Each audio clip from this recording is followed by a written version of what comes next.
Assalamualaikum warahmatullahi wabarakatuh, Pak. Waalaikumsalam warahmatullahi wabarakatuh. Begini Pak, kebetulan ada wawancara tentang etika uh, atau bujukan moral, Pak. Bisa sedikit saya ambil waktu Bapak untuk wawancara? Boleh. Begini Pak, saya ingin bertanya, selama Bapak jadi kepala sekolah, bagaimana Bapak dapat mengidentifikasi kasus-kasus yang merupakan dilema etika atau bujukan moral, Pak? Ya, baik, terima kasih. Kasus dilema etika dan kasus bujukan moral adalah dua hal yang berbeda.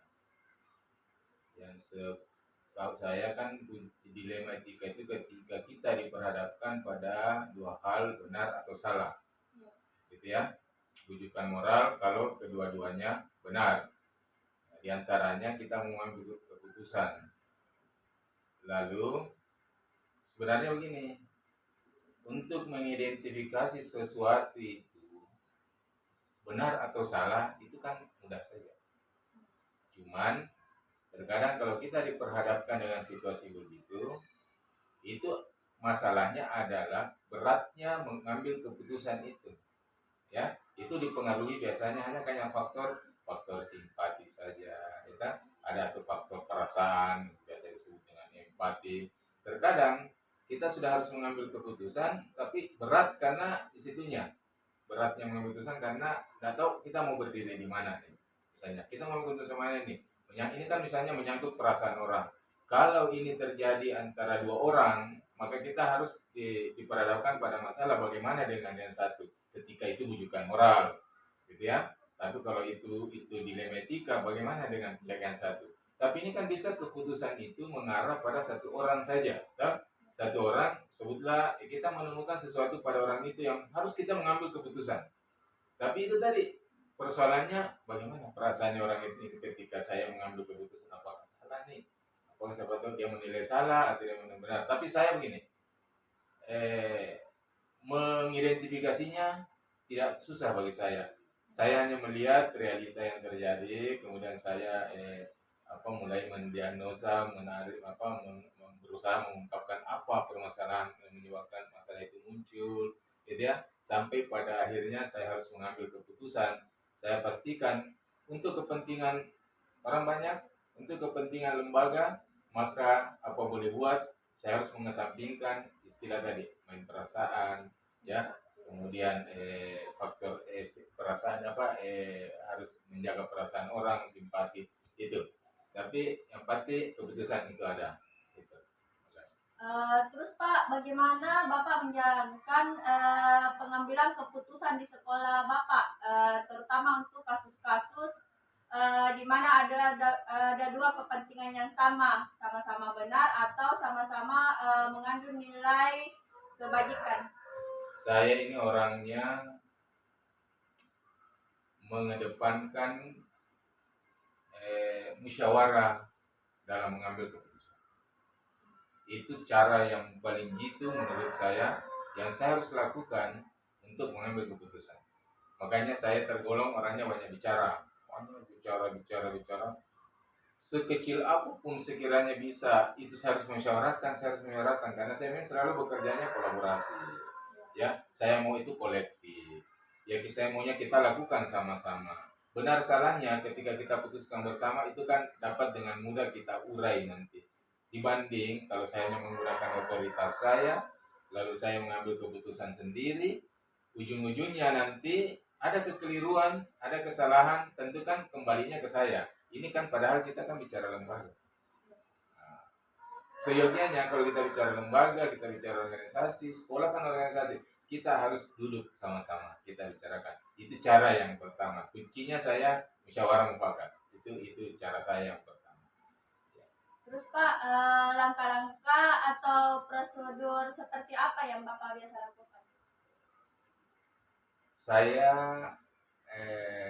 dalam mengambil keputusan itu saya orangnya mengamati. Saya banyak mengamati. semua kejadian-kejadian, semua fenomena yang terjadi di sekolah itu saya harus kontrol satu-satu. Saya harus amati itu tahap pertama saya lakukan dulu. Mengamati, melihat, oh ini yang berkembang. Kalau setelah meyakini, oh ini yang berkembang, ini apa yang harus saya lakukan? Ya, setelah itu saya dudukkan, ya, kita bicarakan. Sebelum kita mengambil keputusan, kita bicarakan dulu. Ini ada misalnya kasus anak, kasus siswa di kelas. Saya melihatnya pembelajaran tidak efektif karena begini, ya. Itu langkah-langkah yang saya lakukan. Saya mengamati, yang utama saya juga mendengar. Tapi bukan lantas mendengar itu saya tidak punya analisis, ya, saya tidak analisa, saya tidak saring baik-baik, gitu ya. Itu kemudian langkah itu kemudian mengantarkan saya nanti harus mengambil keputusan. Keputusannya pun harus semua tahu. Gitu. Terus Pak, hal-hal apa saja yang Bapak sudah lakukan yang Bapak anggap efektif dalam pengambilan keputusan pada kasus-kasus dilema etika, Pak? Saya selalu bicara dari hati ke hati. Ya. Saya berusaha melakukan komunikasi yang efektif. Saya selalu berusaha terbuka. Ya, karena saya banyak menjaga kemungkinan itu. Adakah yang salah kemudian? Saya kayak yang salah kemudian? Yang lain yang siswa kayak yang salah kemudian atau pihak orang lain kayak yang salah kemudian? Maka saya selalu bicara dari hati-hati. Berusaha mengidentifikasi, berusaha mengungkap apa permasalahannya, apa faktor penghambatnya, apa yang harus kita lakukan supaya ini tuntas, ini kita bisa putuskan, gitu. Itu yang utama. Eh, Adakah hal-hal selama ini yang dianggap tantangan bagi Bapak dalam mengambil keputusan pada kasus-kasus dilema etika, Pak? Tantangannya itu, ya itu saja. Saya ini kan orangnya juga termasuk sensitif, ya. Ini kalau kita bicara emosional, ya, menyangkut perasaan, emosi kan menyangkut perasaan, ada rasa sayang, ada rasa tidak senang, ada rasa marah, itu kan tantangan semua itu. Tapi setidaknya untuk menghindari itu tadi saya harus terbuka, saya harus tidak bisa saya tutup-tutupi, ya. Sekiranya terjadi masalah saat itu juga saya harus buka, saya harus selesaikan. Tidak bisa saya simpan-simpan itu saya. Apakah Bapak mempunyai sebuah tata kala atau jadwal tertentu dalam sebuah penyelesaian kasus dilema etika ini, Pak? Apakah Bapak langsung menyelesaikan di tempat atau memiliki sebuah jadwal untuk menyelesaikan bentuk atau prosedur seperti yang Bapak sudah jalankan? Paham. Itu tadi saya sudah jelaskan. Saya tipe orangnya yang progresif. Saya mau setiap ada masalah itu sebisa mungkin tuntas, cepat. Jangan bermalam, jangan didiamkan. Maka ketika ditanya apakah Bapak punya tata kala, punya jadwal, harus saya tunda dulu, itu tidak. Tapi saya punya tahapan, ya. Saya harus menentukan apa yang saya harus lakukan pertama. Oh ya, saya identifikasi dulu. Apa pokok permasalahannya, apa masalahnya, apa penyebab masalahnya, kemudian apa dampak yang ditimbulkan. Itu saya lakukan. Kalau tidak bisa tuntas saat itu, maka kemudian saya panggil misalnya yang bersangkutan kalau memang ini menyangkut orang lain. Tapi kalau ini menyangkut keputusan sendiri yang harus, ya, keputusan lembaga yang sifatnya ini, saya harus, besok saya harus telah lagi. Kamu itu. Tapi kalau menyangkut orang lain, itu saya misalnya ada masalah pada siswa nih, ya saya identifikasi dulu apa yang menyebabkan masalah anak ini tidak misalnya jarang sekolah, gitu. Saya harus tahu, oh gini. Setelah itu besoknya saya cari lagi. Kalau tahapan iya, tapi kalau menjadwal harus tunda, siapkan waktu, itu jarang dan bahkan tidak pernah saya lakukan. Ya. Adakah seseorang atau faktor-faktor apa yang selama ini mempermudah atau membantu Bapak dalam pengambilan keputusan dalam kasus dilema etika, Pak? Kalau ditanya seseorang, itu kan menyangkut individu. Iya, Pak. Tapi kalau sekiranya pertanyaan itu mengarah kepada orang yang sifatnya bersama kolektif dalam satu tim, iya, itu saya senang. Tapi kalau pertanyaannya mengarah pada satu orang, saya tidak dalam posisi itu. Saya tidak mau itu terkesan ada pembisik di saya, sehingga saya terpengaruh karena orang itu. Tidak. Sekalipun ada yang mengungkapkan itu, ada yang membicarakan hal yang tertentu, mungkin pembicaraan itu mengarah ke hal yang negatif terhadap seseorang. Tunggu dulu. Kewajiban saya mendengar, tetapi keputusannya itu ada pada norma-norma yang saya anut. Saya harus analisa baik-baik.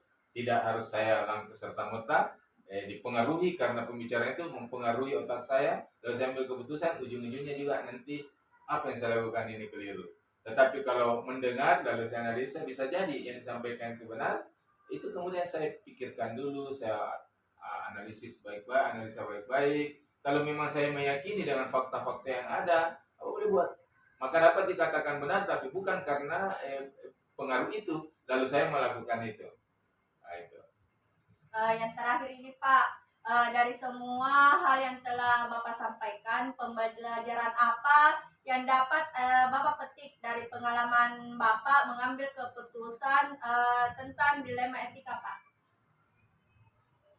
Saya baru merasakan ini betul-betul setelah menjadi kepala sekolah.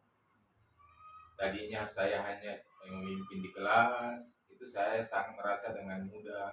Saya menguasai kelas, saya menguasai orang yang saya atur, ya. Tapi dengan menjadi kepala sekolah, saya malah menjadi kompleks permasalahannya. Saya harus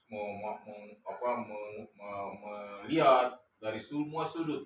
Sekolah ini A sampai Z saya harus kontrol nih. Ini cukup memberi saya pelajaran. Jadi saya berurusan dengan hal-hal yang sifatnya kebendaan, yang sifatnya saya mengurusi berhadapan dengan orang yang sifatnya hidup, orang benda hidup. Ini kan mengajarkan saya harus banyak belajar, lebih matang dengan apa yang saya alami saat ini. Saya tidak boleh emosional, saya tidak boleh represif untuk mengambil keputusan, tapi saya selalu harus bersama belajar berhati-hati. Tapi yang pasti bahwa banyak pengalaman, banyak pembelajaran yang saya bisa ambil sejak saya memimpin sekolah. Dan inilah memang tantangan selaku pemimpin pembelajaran di sekolah, sangat banyak tantangannya. Belum selesai yang satu, datang lagi urusan yang satu. Ini kemudian tugas kita harus tuntaskan semua. Tapi paling tidak kalau bertanya tentang pembelajaran, insyaallah melalui ruang pengabdian ini saya akan menjadi orang yang lebih matang, lebih dewasa bagaimana menyikapi sesuatu, termasuk dilema etika itu yang memang berat ketika kita mengambil keputusan. Itu tergantung dari kita saja mendalami suatu masalah. Saya kira itu yang kalau ditanya soal pembelajaran, insya Allah menjadi kepala sekolah menjadikan saya menjadi orang yang lebih dewasa. Kenapa? Saya memimpin banyak orang yang warnanya berbeda-beda, karakternya berbeda-beda, sehingga kalau kita tidak tahu mengatur yang ini mengambil langkah-langkah yang tepat, bisa jadi rumit masalah. Kira begitu. Terima kasih banyak Pak atas Baik. waktunya Pak. Saya ucapkan banyak terima kasih. Sekian dan terima kasih Pak. Sukses ya, bagi guru penggerak ya.